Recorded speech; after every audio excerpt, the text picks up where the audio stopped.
নমস্কার বন্ধুরা। আজকে আইপিএল এর দুটো ম্যাচ আর পাকিস্তান ভার্সেস নিউজিল্যান্ডের থার্ড টি-20। যদিও সিরিজে পাঁচখানা টি-20 হবে আমার যতদূর মনে হয়। দাঁড়ান দেখি, চার, হ্যাঁ পাঁচটাই হওয়ার কথা।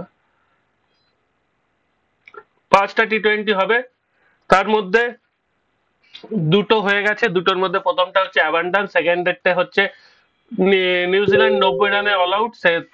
সেখান থেকে পাকিস্তান ম্যাচটা জিতে গেছে। আজকে থার্ড টি-20, নিউজিল্যান্ড জিতলে সিরিজ জমে যাবে। বাকি তারপর দেখা যাক কি হয় না হয় ওইখানে। এদিকে Pakistan women are West Indies ওমেনের ODI চলছে। প্রথম ওডিআইটা পাকিস্তান ওমেন হেরে গেছে, সেকেন্ড ওডিআইটা পাকিস্তান ওমেন আশা করছি জিতে যাবে। এইখান থেকে ওয়েস্ট ইন্ডিজ ওমেন হয়তো পারবে না, 208 রান করেছে। এই হেলি ম্যাথিউস যতক্ষণ পারবে খেলবে। হেলি ম্যাথিউস আউট হয়ে গেলে ওয়েস্ট ইন্ডিজ হয়তো পারবে না, আমি জানি না। আমি রিসেন্টলি তো ওদের খেলা প্রচুর ফলো করছি, সেরাম না, হয়তো বললাম। তার চেয়ে আমরা যেটা নিয়ে আলোচনা করে কিছুটা সুফল পেতে পারি সেটা হচ্ছে আজকের আইপিএল ম্যাচ। আইপিএল ম্যাচের দুটো ম্যাচ আছে। প্রথমটা হচ্ছে 3:30-র সময়, এখনো 2 ঘন্টা 8 মিনিট পরে খেলা শুরু হবে। প্রথম match RCB versus royal Challengers Bangalore. খেলা হবে ইডেনে। ইডেনের টেম্পারেচার বলছি, ইডেনের টেম্পারেচার এখন মোটামুটি 40-45 হবে। 40-এর ওপর তো বটেই। এখানকার টেম্পারেচারে যদি 42-43 হয়ে থাকে তাহলে ইডেনে অনেকটাই temperature.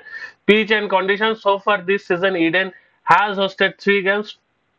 In two of those, 200 was breached in all 4 innings.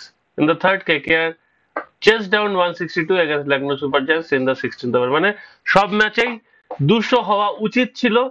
এইটাতেও যেটা 16 ওভারে কেকেআর 162 করেছে, সেটাতেও 200 হতেই পারতো। But it needs to be seen whether it will be another run fest for KKR or will dish out a slightly different surface. Given it an afternoon game, there will be a temptation to bat first on winning the toss.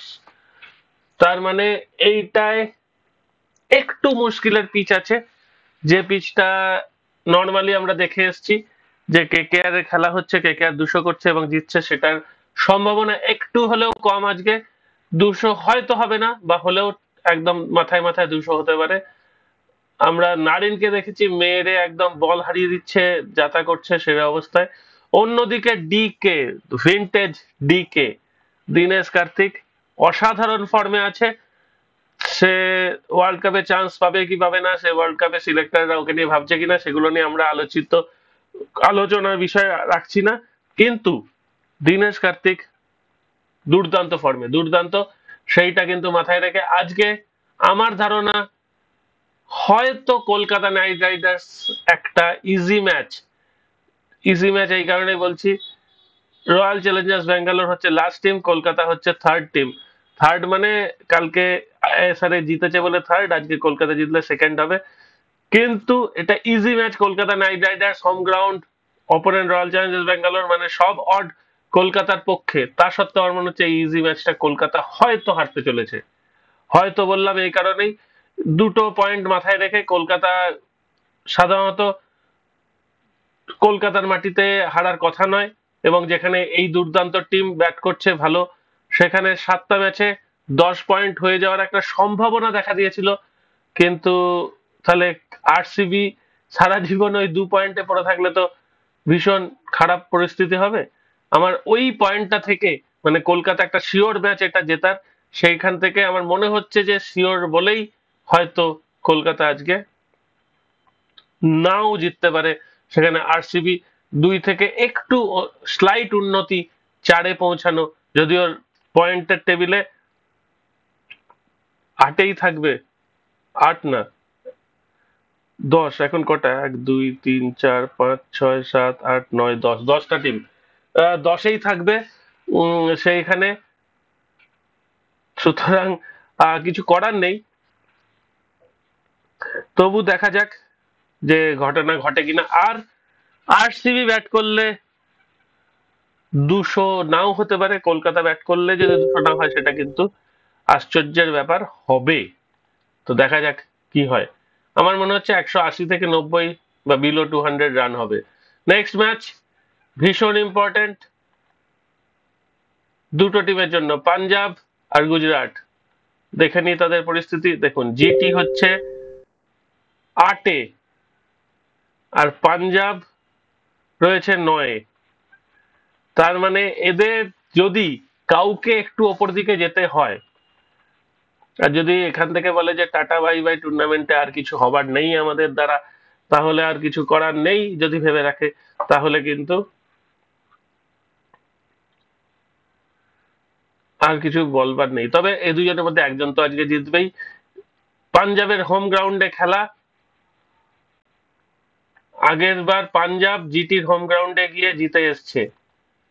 দেখুন 2 রানে জিতেছিল যেটা পাঞ্জাব, পাঞ্জাব জিটির সঙ্গে। এই যে লাস্টে 1 বল বাকি থাকতে 3 উইকেটে জিতেছিল, সে অসাধারণ একটা কামব্যাক করেছিল। আজকে হয়তো জিটি তার পাঞ্জাবের হোম গ্রাউন্ডে এসে একটা চমক দেখালেও দেখাতে পারে হয়তো। আর মৌলানপুরে খেলা, মৌলানপুরে এখনো পর্যন্ত রান যেটা হচ্ছে আমরা দেখি একবার চোখ বুলিয়ে, মৌলানপুরে 192 হয়েছে। মুম্বাই, পাঞ্জাব একটুর জন্য মিস করেছে আগের দিন।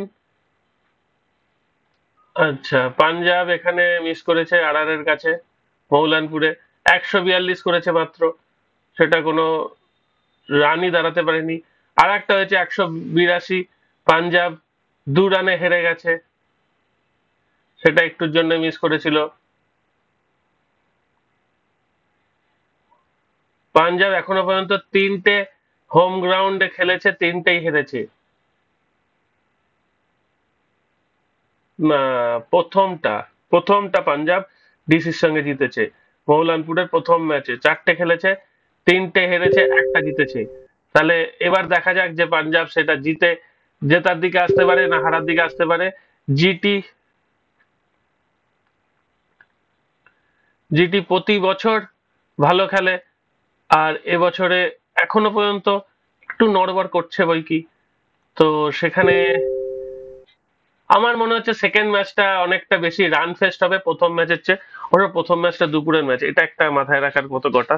দুপুরের ম্যাচে একটু বেশি রান হয় সাধারণত। তো সেইটা মাথায় রেখে যদি খেলাটা গড়ায়, তাহলে আমরা জানতে পারবো যে কোন দিকে কি হচ্ছে না হচ্ছে।